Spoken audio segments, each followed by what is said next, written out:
Hello everyone, I am Hardik Sheta from Saraswat international academy Vapi. आज हम standard 12 subject physics chapter number 2 electrostatic potential and capacitance को आगे बढ़ाते हैं। तो फिर हमारा नेक्स्ट टॉपिक है electrostatic potential energy of system of charges. Electrostatic energy of system of charges मतलब एक सिस्टम है जिसमें एक से ज़्यादा चार्ज है और वो पूरी सिस्टम की पोटेंशियल एनर्जी क्या होगी वो हमें फाइंड करना है। ओके, तो ये टॉपिक बहुत ही इम्पोर्टेंट टॉपिक है बोर्ड्स एग्ज़ाम के लिए भी और कॉम्पिटिटिव एग्ज़ाम के लिए भी, तो अच्छे से समझना है। तो यहाँ पे मैं आपको ये बता रहा हूँ एक स्टोरी के फॉर्म में, तो वो स्टोरी आपको याद रखनी है स्टार्टिंग से लेके एंडिंग तक। ओके, बीच में गैप नहीं आना चाहिए, तो 100% फोकस आपका इधर रहना चाहिए। जैसे जैसे वीडियो बनता जाए वैसे वैसे आप अपनी नोट्स बनाते जाओ। तो स्टार्ट करते हैं। सपोज मैं एक कोऑर्डिनेट सिस्टम ले लूँ,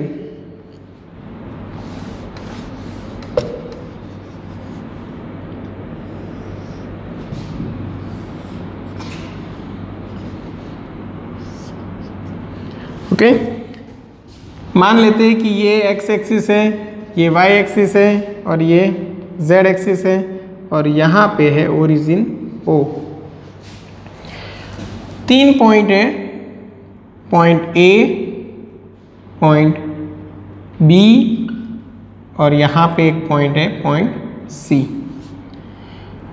यहाँ पे चार्ज है Q1, यहाँ पे Q2, यहाँ पे Q3 और ये सिस्टम की मुझे पोटेंशियल एनर्जी फाइंड करनी है।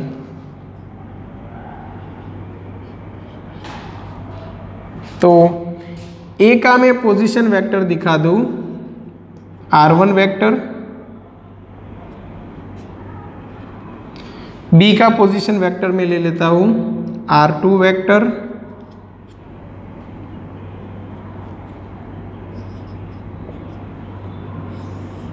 और सी के लिए पोजीशन वेक्टर है R3 वेक्टर। ओके, अभी तीनों जगह पे एक एक चार्ज है Q1, Q2 एंड Q3 और मुझे ये सिस्टम की पोटेंशियल एनर्जी फाइंड करनी है। तो आपको जाना है इनिशियल कंडीशन पे कि जब चार्ज नहीं थे तब क्या था। तब यहाँ पे कुछ भी नहीं था और फिर आप एक एक चार्ज को वहाँ पे रख रहे हो। वहाँ पे रखने के लिए कितना वर्क करना पड़ा, वो जो टोटल वर्क डन है वो क्या बनेगी, ये सिस्टम की पोटेंशियल एनर्जी। तो इनिशियली आपको चार्जेस लेने हैं इनफाइनाइट पोजीशन पे। सपोज कहीं पे यहाँ पे एक इनफाइनाइट पोजीशन है और चार्जेस है Q1, Q2, Q3, तीनों को जाना है A, B and C position पे। अब 3 चार्ज है इनफाइनाइट पोजीशन पे जिसको आप लेके आओगे A पे, B पे एंड C पे। टोटल वर्क जो करना पड़े ये अरेंजमेंट तैयार करने के लिए कि A के पास Q1 आए, B के पास Q2 आए, C के पास Q3 आए, ये अरेंजमेंट बनाने के लिए जो टोटल वर्क रिक्वायर्ड है वो क्या बनेगी, potential energy of this system. तो अभी स्टार्ट करते हैं हम डेरिवेशन। कैसे समझो। तो पोटेंशियल एनर्जी आपको मिलती कैसे है, इलेक्ट्रिक पोटेंशियल की हेल्प से, क्योंकि वर्क डन इक्वल टू क्या रहेगा, चार्ज इनटू पोटेंशियल डिफरेंस। और पोटेंशियल डिफरेंस कैसे मिलेगा समझो। तो यहाँ पे इनफाइनाइट डिस्टेंस पे पोटेंशियल हम लेते हैं 0। ओके, इसीलिए अगर आप ये चार्ज को यूनिट पॉजिटिव चार्ज कर दो और यहाँ पे पोटेंशियल डिफरेंस रहेगा V-0, क्योंकि इनफाइनाइट डिस्टेंस का पोटेंशियल है 0 और गिवन पॉइंट का पोटेंशियल आप लेना चाहते हो V, तब जो वर्क होता है वो वर्क को आप क्या बोलते हो, इलेक्ट्रिक पोटेंशियल, क्योंकि वर्क इक्वल टू पोटेंशियल बन जाएगा। इसीलिए पोटेंशियल की डेफिनेशन हमने क्या बनाई, work required to bring a unit positive charge from infinity position to given position against an electric field is known as electric potential at that point. Okay, तो ideally हमें infinite distance पे charge को रखना है और charge को given position पे लेके आना है। अभी स्टार्ट करते हैं। सबसे पहले मैं लेके आता हूँ Q1 चार्ज को पोजीशन A पे। तो यहाँ पे लिखूंगा to bring Q1 charge from infinity to point A. ठीक है, तो स्टोरी स्टार्ट हो गई। हम लेके आ रहे हैं Q1 को पोजीशन ए पे। चलो, जब Q1 आ रहा था तब, जब Q1 इन्फिनिटी से ए पोजीशन पे आ रहा था तब सिस्टम में क्या था? कुछ भी नहीं था। मतलब क्या हुआ? पोटेंशियल एट पॉइंट ए क्या था? जीरो, कुछ था ही नहीं, तो पोटेंशियल जीरो। तो at that time potential at point A was zero. तो वी ए इक्वल टू क्या हो गया? Zero. Potential at point A उस टाइम पे जीरो था। अभी वर्क रिक्वायर्ड,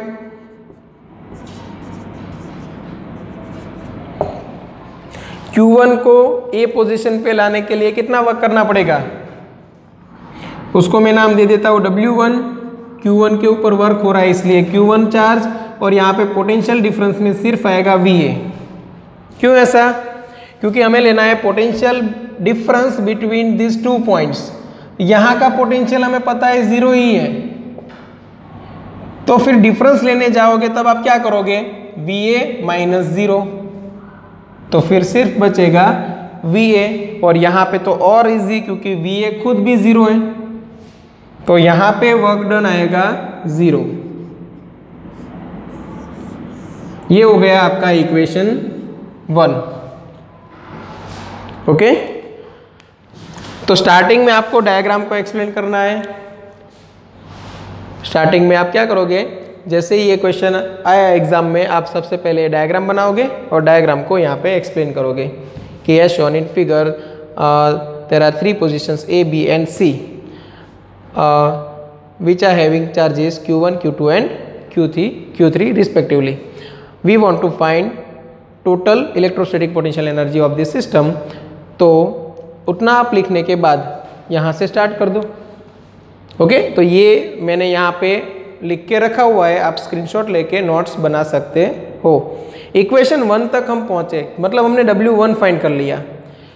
अब Q2 को B के पास लाएंगे, फिर Q3 को C के पास लाएंगे। कितना वर्क करना पड़ेगा वो हम टोटल फाइंड कर लेंगे, और एडिशन करके हमें टोटल पोटेंशियल एनर्जी मिल जाएगी। ओके, तो इक्वेशन 1 है वो आपका यहाँ पे क्लियर। अभी हम इक्वेशन 2 डिराइव करते हैं। चलो, Q1 था वो आके यहाँ पे बैठ गया, कौन सी पोजीशन पे? A के पास। अभी Q2 को आना है B के पास, समझो।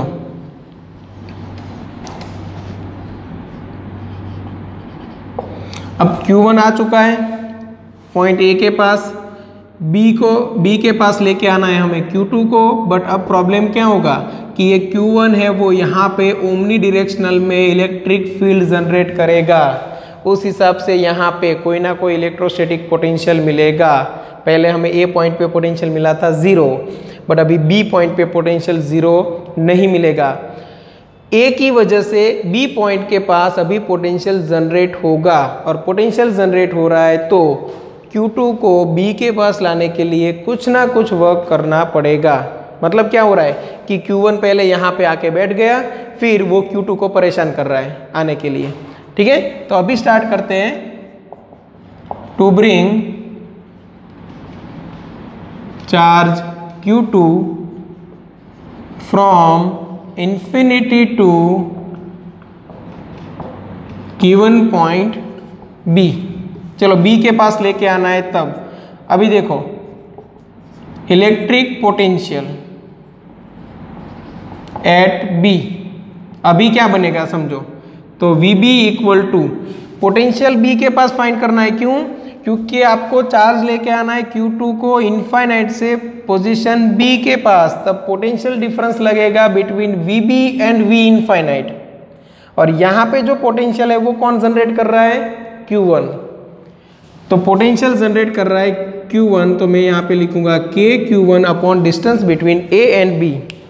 अब distance between A and B है, उसको मैं नाम दे देता हूँ, यहाँ से यहाँ तक का वेक्टर में दिखा देता हूँ R12 vector. But electrostatic potential है वो स्केलर क्वांटिटी है, तो सिर्फ डिस्टेंस लिखना है आपको यहाँ पे R12। चलो ये क्या मिल गया आपको, electric potential eight point B किसने जनरेट किया, चार्ज Q1 में किसको परेशान कर रहा है, चार्ज Q2 को, यहाँ से यहाँ तक आने के लिए। तो अभी work done by an external force on charge Q2, तो वो रख देते हैं हम W2 equal to charge Q2 जिसके ऊपर वर्क हो रहा है वो, और पोटेंशियल डिफरेंस में आएगा सिर्फ VB। क्यों, क्योंकि मैंने पहले ही डिस्कस किया है, potential difference between this 2 points लेना है, जिसमें लिखना पड़ेगा आपको VB minus V infinite. V infinite क्या है, 0, इसीलिए पोटेंशियल डिफरेंस आएगा ओनली VB। तो ये रहा Q2 और VB हमारे पास है KQ1 डिवाइड बाई R12। तो इस हिसाब से मेरा वर्क डन ऑन चार्ज 2 हुआ KQ1 Q2 upon R12, KQ1 Q2 upon R12। ये हो गया मेरा इक्वेशन नंबर 2। धीरे धीरे स्टोरी आगे बढ़ रही है। हम Q1 को लेके आए, कोई वर्क नहीं करना पड़ा क्योंकि उसको परेशान करने के लिए तब सिस्टम में कोई नहीं था। फिर Q2 को लेके आए, Q1 ने परेशान किया, उसने क्या किया, यहाँ पे पोटेंशियल जनरेट कर दिया VB पे, और फिर हमें वर्क करना पड़ा। वर्क कितना करना पड़ा, KQ1 Q2 अपॉन R12 जितना। अभी देखो Q3 जब यहाँ पे आएगा तब, अब उसको कौन परेशान करेगा, Q1 एंड Q2 दोनों, क्योंकि यहाँ पे Q2 आके बैठ गया है। अभी Q1 के अगेंस्ट वर्क करके Q2 यहाँ पे बैठ गया है। अभी ये Q1 एंड Q2 दोनों मिलके Q3 को परेशान करेंगे यहाँ से यहाँ तक आने के लिए। समझ में आया? तो नेक्स्ट स्टेप होगा हमारा work done on charge Q3 to bring it from infinity to given position. Okay, next step में वो फाइंड कर लेंगे। यहाँ पे आप स्क्रीनशॉट लेके इतना लिख लो और नोट्स बनाते जाओ साथ साथ। ओके, चलो तो अभी स्टार्ट करते। Work to bring charge Q3 from infinity to given point C, electric potential at C क्या मिलेगा, सोचो। अब इलेक्ट्रिक पोटेंशियल कौन जनरेट कर रहा है, तो Q1 एंड Q2 दोनों। मतलब यहाँ पे VC इक्वल टू आपको मिलेगा, एक चार्ज है Q1 तो KQ1 अपॉन R13 आएगा। कैसे, तो यहाँ से 1 से लेके 3 का जो मैं वेक्टर लेने वाला हूँ वो वेक्टर बनेगा R13 वेक्टर, और यहाँ से यहाँ तक का वेक्टर है वो R23 वेक्टर। यहाँ पे पोटेंशियल है स्केलर क्वांटिटी, तो फिर आपको डायरेक्शन की ज़रूरत है नहीं, सिर्फ डिस्टेंस दिखा दो between A and C, between B and C। Okay, तो Q2 भी जनरेट करेगा पोटेंशियल, वो होगा KQ2 अपॉन R23। चलो यहाँ तक क्लियर है। पोटेंशियल एट C इतना जनरेट हुआ। ओके, तो फिर वर्क डन ले लेते हैं। Work done on charge Q3, चलो वो W3 किसके ऊपर वर्क हो रहा है, Q3 के ऊपर, तो चार्ज आएगा Q3। पोटेंशियल डिफरेंस रहेगा, तो पोटेंशियल डिफरेंस क्या रहेगा, VC, क्योंकि हमें पोटेंशियल डिफरेंस लेना है between this 2 point, VC minus 0 that is VC। तो W3 आपको मिलेगा Q3, और VC की जगह पे आपको रखना है KQ1 upon R13 plus KQ2 upon R23।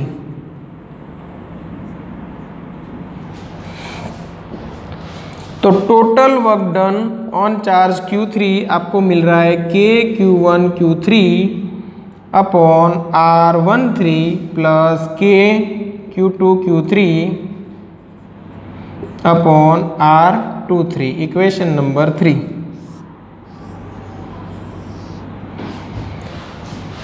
चलो यहाँ तक स्टोरी फिनिश हुई। तीनों चार्ज अपनी अपनी पोजीशन पे आ गए। तीनों चार्ज को अपनी अपनी पोजीशन पे लाने के लिए हमें कितना कितना वर्क करना पड़ा वो भी हमने ढूंढ निकाला। अभी क्या करना है, अभी हमें चाहिए total potential energy. Potential energy मतलब क्या हुआ, work done, work required to be done to arrange all the charges in this manner. मतलब जितना हमने टोटल वर्क किया है वो ये सिस्टम की क्या बनेगी, पोटेंशियल एनर्जी। ओके, तो यहाँ तक आप लिख लो, एक बार कॉपी कर लो और फिर हम आगे बढ़ते हैं। ओके, चाहे तो स्क्रीनशॉट ले लो और बाद में लिख लेना। ओके, चलो इक्वेशन 1, 2, 3 हमें मिल गए। अब हम फाइंड करते हैं total work done.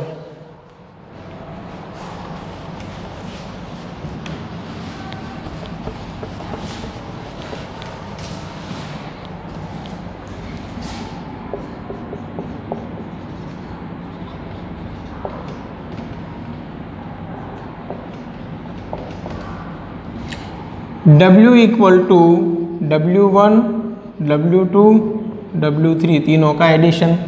Work done on charge 1, work done on charge 2, work done on charge 3। चलो W इक्वल टू क्या मिलेगा, ये तो 0। यहाँ पे थोड़ी ज़्यादा स्पेस की ज़रूरत पड़ेगी तो हम इधर लिखते हैं वर्क डन इक्वल टू, चलो W1 क्या मिलेगा 0, W2 क्या मिला था KQ1 Q2 upon R12, W3 क्या मिला था KQ1 Q3 अपॉन R13 और साथ में KQ2 Q3 अपॉन R23। चलो यहाँ तक क्लियर है। अब ये जो टोटल वर्क डन है, okay, total work done will become total electrostatic potential energy of this system। तो पोटेंशियल एनर्जी क्या बनेगी KQ1 Q2 upon R12 plus KQ1 Q3 upon R13 plus KQ2 Q3 upon R23। ये total potential energy हमें मिल गई। Okay, मतलब ये step तो बहुत इजी था, सिर्फ वर्क डन का एडिशन करना था और उसी वर्क डन को हमें बोलना था टोटल पोटेंशियल एनर्जी। ओके, अब ये तो हुई 3 चार्ज की बात। अगर सिस्टम में ज़्यादा है तो 10, 12, 15, 50, 100 उतने चार्जेस है तो फिर ये फॉर्मूला कहाँ तक जाएगा, सोचो। एक को लाने के लिए वर्क 0 करना पड़ा, मतलब कोई स्टेप नहीं आया। दूसरे को लाने के लिए 1 स्टेप आया, तीसरे को लाओगे तब 2 स्टेप आएंगे वर्क डन के। अगर 4th चार्ज होता तो ऐसे 3 स्टेप आते, 5th चार्ज होता तो 4 स्टेप आते। अब इतने सारे स्टेप्स को लिखना पॉसिबल नहीं है, तो आप इन जनरल ये फॉर्मूला डिफाइन करोगे समेशन की हेल्प से। तो यहाँ पे मैं लिख रहा हूँ, ये आप पहले लिख लेना स्क्रीनशॉट लेके। ओके, अभी यहाँ पे मैं लिख रहा हूँ इन जनरल। आप लिख सकते हो total potential energy is given by summation of QI QJ। समझो यहाँ पे 2 वेरिएबल है, इसलिए मैं डिफाइन कर रहा हूँ QI QJ से, डिवाइड बाय RIJ। पहले देखो 1 2, फिर 1 3, फिर 2 3, समझ में आया? ऐसे हर एक की पेयर बनाओगे आप। तो यहाँ पे आपको लिखना पड़ेगा I and J, समझना, I and J both are equal to 1 से लेके आपको जाना है n तक। बट समझो ये पहला नंबर है वो दूसरे नंबर से ऑलवेज छोटा मिलेगा आपको। 1 2 1 3, उधर आया 2 3। ठीक है, वैसे आप आगे बढ़ोगे तो आपको यहाँ पे लिखना पड़ेगा I is less than J। I है उसकी वैल्यू J से छोटी होनी चाहिए। दोनों इक्वल भी नहीं, इक्वल होगी तो नहीं चलेगा क्योंकि एक ही पॉइंट है, वो कभी एक ही चार्ज है, वो कभी पोटेंशियल एनर्जी जनरेट नहीं करेगा। Potential energy always system of charges के लिए ही होगी, मतलब मिनिमम 2 चार्जेस रिक्वायर्ड। ओके, तो ये आप इन जनरल समेशन के फॉर्म में लिख सकते हो। ओके,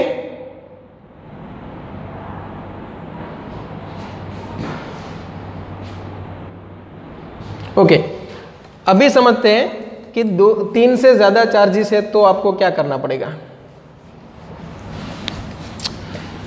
सपोज एक सिस्टम में 5 चार्जेस है अलग अलग, Q1, Q2, Q3, Q4, Q5। तो आपको पोटेंशियल एनर्जी, देखो हम क्या करते थे, सभी पेयर ले लेते थे। 3 चार्ज थे ना, तो 1 और 2 के बीच में भी ले लिया, 1 और 3 के बीच में भी, 2 और 3 के बीच में भी, हर एक पेयर को हमने काउंट कर लिया था। तो यहाँ पे भी मुझे पोटेंशियल एनर्जी निकालनी पड़ेगी बिटवीन चार्ज 1 और 2, 1 और 3, 1 और 4, 1 और 5, मतलब k Q1 Q2 upon R12 plus k Q1 Q3 upon R13 plus k Q1 Q4 upon R14 plus k Q1 Q5 upon R15। Okay, अभी 2 की बारी आएगी, तब हम 1 नहीं ले सकते, देखो क्योंकि I लेस देन J है। तो 2 की जब पेयर बनाओगे तब 1 नहीं ले सकते क्योंकि ऑलरेडी वो पेयर हमने काउंट कर ली है, सेकेंड टाइम नहीं करोगे आप। तो अभी कितने के साथ बाकी है, देखो 2 की 3 के साथ पेयर बनानी बाकी है। तो पोटेंशियल एनर्जी लेनी है between Q2 and Q3, between Q2 and Q4, between Q2 and Q5, मतलब k Q2 Q3 upon R23 plus k Q2 Q4 upon R24 plus k Q2 Q5 upon R25। Same way 3 and 4 की pair बनाओ, 3 and 5 की pair बनाओ। तो देखो I equal to आपने 3 लिया है, तब J equal to 4, J equal to 5 select किया है, मतलब I लेस देन J रहेगा। ओके, और 4 एंड 5 की फाइनल बनेगी। जब I इक्वल टू आप 4 लिखोगे तब J इक्वल टू आपको सिर्फ 5 मिलेगा क्योंकि 5 से आगे चार्जेस है ही नहीं। मतलब ये सारे स्टेप्स आपको लिखने पड़ेंगे। क्लियर? तो यहाँ पे ध्यान रखो, I J इक्वल टू 1 से लेके मैंने N तक लिखा है, बट सबसे पहले आप स्टार्ट करोगे I इक्वल टू 1 से, मतलब J कभी भी 1 नहीं आएगा। लिखा है बट नीचे की कंडीशन सेटिस्फाई नहीं होगी, I लेस देन J होना चाहिए, मतलब J कंपलसरी 2 से स्टार्ट होगा, फिर 3 आ सकता है, 4 आ सकता है, 5 आ सकता है। अगर 5 चार्जेस है तो 6 नहीं आ सकता क्योंकि जो 6 चार्ज है वो सिस्टम में है ही नहीं। फिर आप लोगे I इक्वल टू 2, तब आप J इक्वल टू 3, 4, 5 ऐसे स्टार्ट करोगे। फिर आप लोगे I इक्वल टू 3, तब J इक्वल टू आप लोगे 4 एंड 5, और I इक्वल टू आपने 4 लिया, तब J इक्वल टू आपको लेना पड़ेगा 5। I इक्वल टू 5 नहीं ले सकते, क्यों? क्योंकि I इक्वल टू 5 लो तो J के पास कोई ऐसा नंबर ही नहीं है जो 5 से बड़ा है। क्लियर? मतलब ये इतने स्टेप आपको लिखने पड़ेंगे, ये 4 स्टेप होंगे, ये 3, मतलब टोटल 7 प्लस 2 9 प्लस 1 10। अगर 5 चार्जेस है तो, उससे ज़्यादा है तो उसके हिसाब से आपको ये एक्सपांड करना है। क्लियर यहाँ तक? ओके, तो ये टॉपिक पढ़ा हमने ये टॉपिक पढ़ा हमने electrostatic potential energy of system of charges. अब जैसे हमने लास्ट क्लास में डिस्कस किया था relation between electric field and potential, उसमें टेक्स्ट बुक में जिस हिसाब से था उस हिसाब से हमने फॉर्मूला डिराइव किया था। उससे आगे कॉम्पिटिटिव एग्जाम के लिए हम फिर से ये लिखते हैं, relation between electric field and potential. अभी आपको डायरेक्ट फॉर्मूला याद रख लेना है। Electric field is given by electric field का x कंपोनेंट इंटू आई cap plus y component into जे cap plus z component into के कैप। x कंपोनेंट मिलेगा आपको minus del V by del x into I cap, ये रहेगा minus del V by del Y.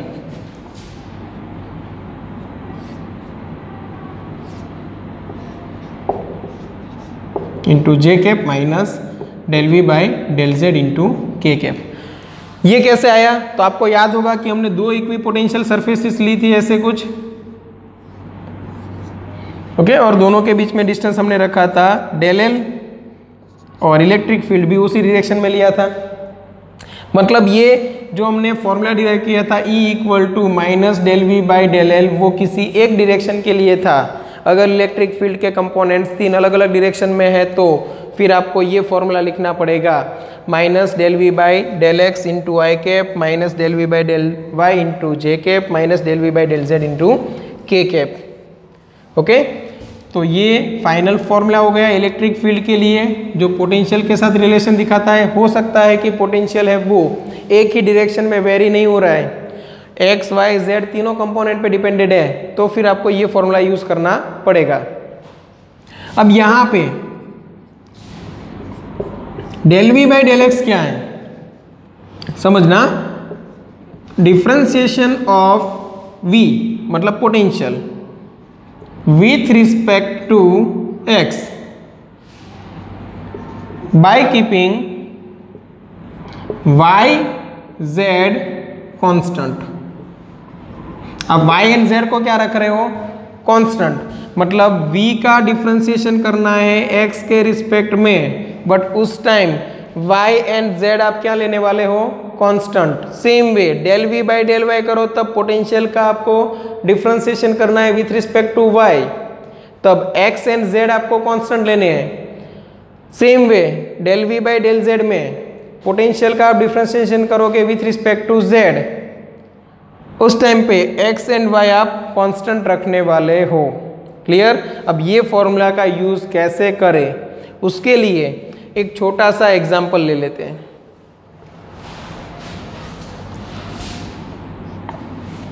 अब वो example, suppose आपको v दिया हुआ है 3x square Y plus 4xy z square plus 6y square z ऐसे दिया हुआ है सपोज। चलो आपको इसमें del v by del X निकालना है, तो समझो यहाँ पे वेरिएबल कौन सा रहेगा? सिर्फ x, y एंड z क्या है? कांस्टेंट। मतलब यहाँ पे देखो 3y कांस्टेंट है और x स्क्वायर का मैंने डिफरेंशिएशन किया 2x प्लस यहाँ पे भी y z कांस्टेंट है तो 4y z स्क्वायर ये सब कांस्टेंट और x का डिफरेंशिएशन हुआ 1। यहाँ पे ये पूरा कांस्टेंट ही है, देखो x है ही नहीं, डिफरेंशिएशन रहेगा 0, कांस्टेंट का डिफरेंशिएशन आएगा 0। तो आपको del v by del X सिर्फ इतना मिला 2 3 6xyz plus 4yz square.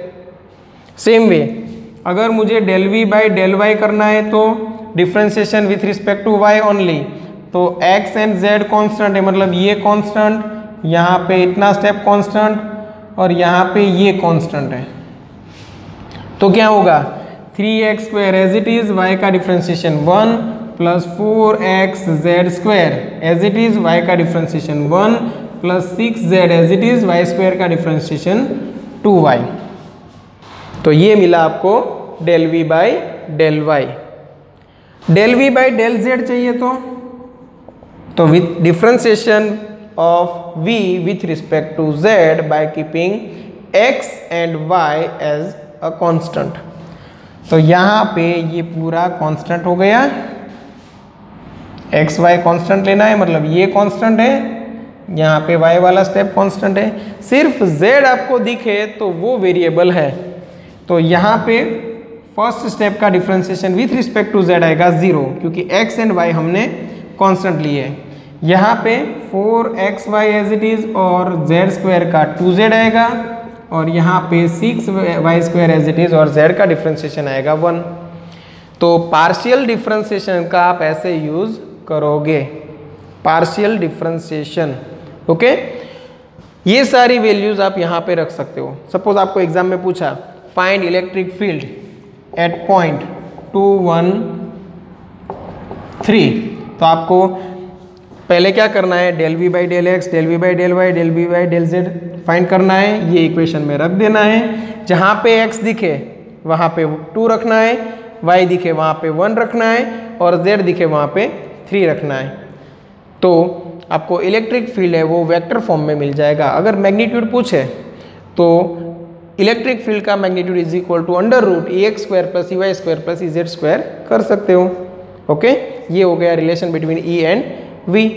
Okay, तो आज हमने मेन टॉपिक एक पढ़ा electrostatic potential energy of system of charges, और एक हमने relation between electric field and potential है उसका डायरेक्ट फॉर्मूला, और फॉर्मूला में जो जो टर्म्स आ रही है उसका एक्सप्लेनेशन देखा। ओके, अभी आज जो भी आपने पढ़ा है वो minimum 2 to 3 times return practice करो। कोई भी डाउट है तो आप कांटेक्ट कर सकते हो एनी टाइम। ओके, व्हाट्सएप पे एक मैसेज भेज दो कि सर यहाँ पे डाउट है मुझे, तो वो मैं आपको सॉल्व कर दूंगा। ठीक है, चलो, थैंक यू।